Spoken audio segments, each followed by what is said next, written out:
periodista uno en estos momentos busca de repente algunos raros, escasísimos minutos, ¿no?, de desconexión de todo lo que estamos viviendo, de repente haciendo deporte, de repente llegas al camerino después de hacer deporte y no, la conversación es esa. La televisión prendida está ahí. Todo el mundo sigue las audiencias judiciales o las audiencias en realidad de detención preventiva, ni siquiera estamos hablando de un juicio, con la pasión con la que se seguiría de repente un partido de fútbol o una telenovela de gran audiencia. Y por supuesto hay bandos, ¿no? Y todo el mundo hace su interpretación de a dónde va a llegar esto, y lo que llama la atención es cómo la percepción judicial, penal, de la ciudadanía está íntimamente ligada a esa percepción política. Y de alguna manera estamos en un traslape de escenarios. Nos acompaña el analista Luis Núñez, con quien... ¿Cómo estás, Luis? Gracias por estar con nosotros. Un gusto, Enrique. Con quien desde hace muchos años, además, no sé si tantos, pero varios años, hablamos... 19 años. Hablamos de... precisamente de las reformas políticas pendientes, que además está muy imbricado de lo que estamos hablando ahora. Y a eso vamos a llegar. Lo que atraviesa el país es también una manifestación de su inmadurez institucional, de alguna manera. Pareciera que no hubiéramos aprendido nada en los últimos 20 años. Y como tú dices, es patético que esta mañana tuve que ir a dar un pésame y en el velatorio estaba el televisor. Claro. O sea, está presente en todas las esferas de nuestra vida social, política o cultural. Ahora, la pregunta es si todo esto servirá para que nuestra cultura cívica y democrática de alguna manera se vea beneficiada, o sencillamente esto sería pues una suerte de ajuste de cuentas donde, como decía, pues se arman bandos y a veces incluso uno de ninguna manera, sin comulgar con uno de los grupos políticos, ves que también ya se nos está pasando la mano de repente en términos de la percepción de dónde estamos frente al caso. Sí, y sobre todo lo que uno esperaría es un mea culpa más sincero. No un mea culpa para las cámaras o para las fotos, sino un mea culpa en el sentido que hemos equivocado, reconocemos los errores.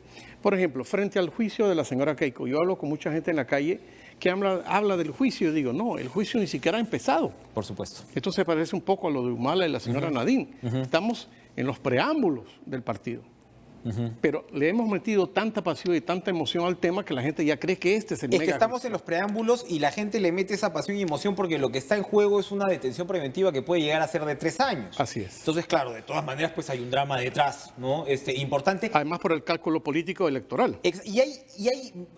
La ciudadanía o la gente está repitiendo mucho, bueno, pues se lo merece, ¿no?, por lo que ha pasado en los últimos años. Entonces, independientemente de si eso no hay responsabilidad penal, pues que se vaya una temporada adentro. Sí. Y de todas maneras, después del caso de Ollanta Humala y Nadine Heredia, hay cierta percepción, pues, de que la política y lo judicial están completamente entrelazados, anudados de repente. Por eso hablábamos, o la política está judicializada o lo judicial está politizado en la mayoría de los casos.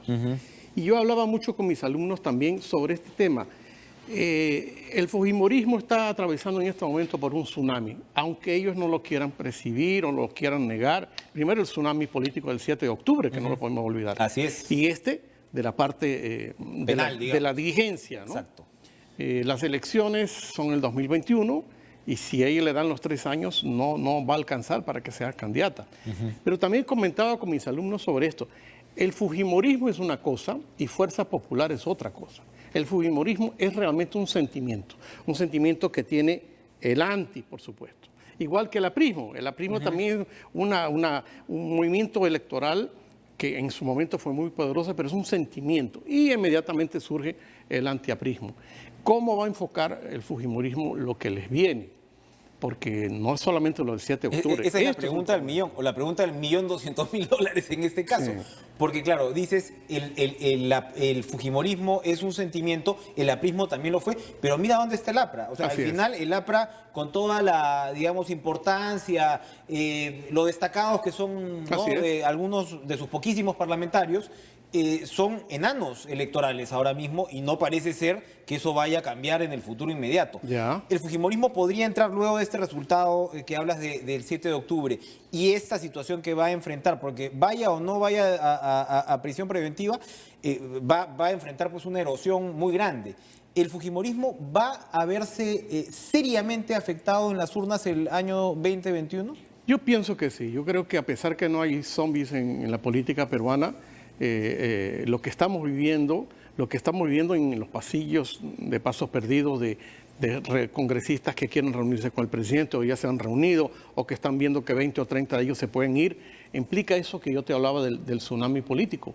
Porque en el fondo, si tú te fijas y ves la radiografía electoral de esos congresistas, la mayoría son independientes, o sea que el vínculo partidario no es tan fidelizado como en otros partidos. Y no vas a querer estar identificado con un grupo investigado por lavado de activos, con todo lo que ello implica. Claro, y si tú te pones a ver, anuncian que va a haber un comité de emergencia y ver los nombres y básicamente son las mismas personas. Claro. O sea que no, el gato pardo, más de lo mismo, maquillo y ahí está. Bueno, el propio presidente del Congreso no es fujimorista, pues. Así es, y ha marcado ahora una distancia. Es un caso complicado, porque además no es una buena noticia que los partidos políticos en el Perú estén mal. Por supuesto. Yo no soy abogado, soy politólogo, pero a mí me afecta que la estructura partidaria de un país, la estructura institucional, se esté requebrajando. Pero a ver, una pregunta ahí que se cae de madura.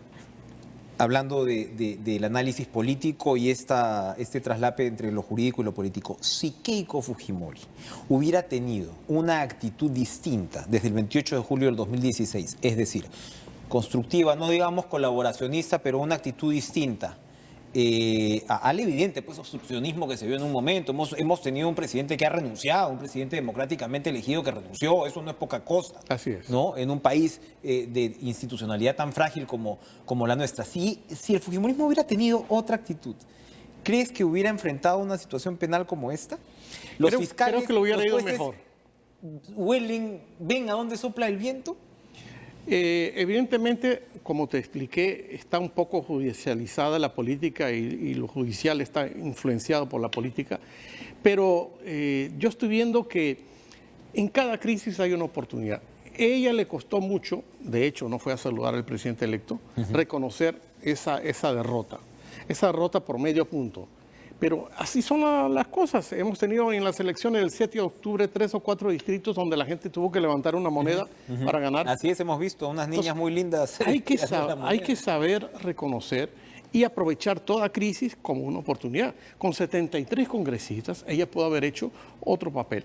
Ahora tendrán que enfrentar de verdad una lección aprendida y ver qué se puede proyectar de aquí a 2 años y medio que viene la elección. Un Congreso con un descrédito que no hemos visto hace mucho. Nunca. Que es mucho decir en el Perú, ¿no? Yo llevo casi 20 años en el Perú y siempre se decía, no, el anterior fue peor. Esto es terrible. Realmente es impresentable. Y a mí lo que me asombra todavía es esto de blindar a los impresentables. Si son impresentables, pónganlos en el foco y digan, compadre, la hiciste mal.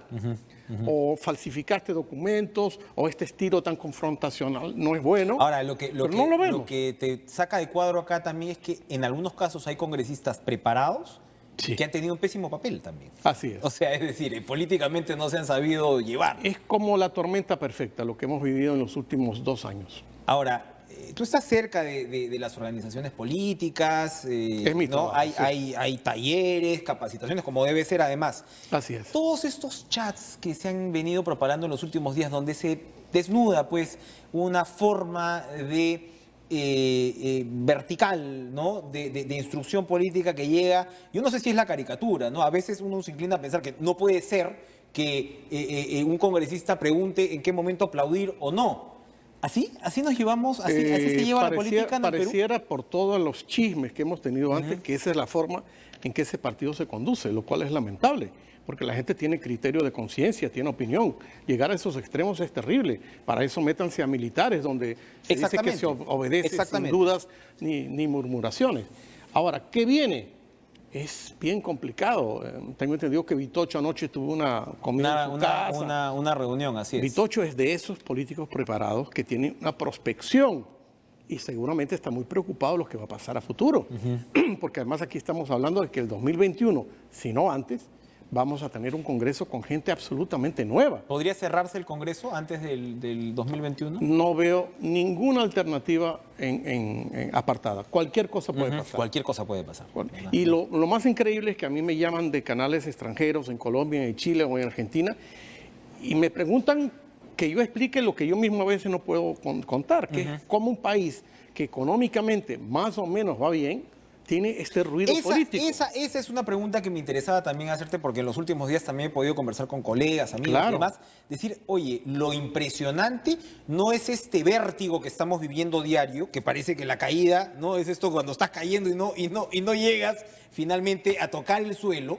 No llegamos a tocar el suelo, pero al mismo tiempo la democracia, no vamos a decir la economía porque no sabemos todavía cuáles van a ser las consecuencias, pero nuestra democracia débil, zamaqueada, turulata y lo demás, está aguantando. Está aguantando. Eso es una buena noticia relativa. Así es, y tampoco podemos meter en el mismo saco de grillos a todos los congresistas, a todos los jueces, a todos los procuradores. Hay gente que se levanta y hace un trabajo digno, pero lamentablemente pagan justos por pecadores. Estas marchas de que se vayan todos, que el último que salga, que apague la luz, no nos hace bien como país. Una final, Luis, por favor, Venezuela, tu patria. Ya. ¿Cuál es tu observación en este mismo momento?